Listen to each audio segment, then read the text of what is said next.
juma kuni hammamiz juma namoziga piyoda borishni challenge qilaylik. Juma namozi uchun boradigan do'stlarimiz uchun tavsiyalar. Jumaga foydali bo'lsin uchun aytyapman.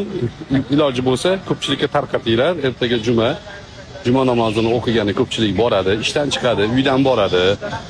Va bilasizlar, e'tibor bergan bo'lsanglar, masjid atrofidagi stoyanka bo'lib bo'lmagan.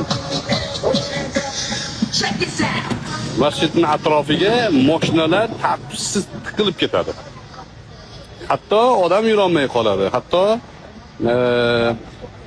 03 mashinalari, tibbiyot, tez tibbiy yordam mashinalariga ham xalaqit qiladigan darajada.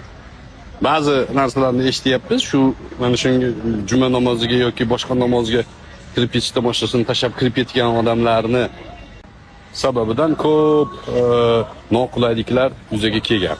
Mana shularni oldini olish uchun do'stlar, juma kuni hammamiz juma namoziga piyoda borishni challenge qilaylik. Mana men piyoda ketyapman degan ma'noda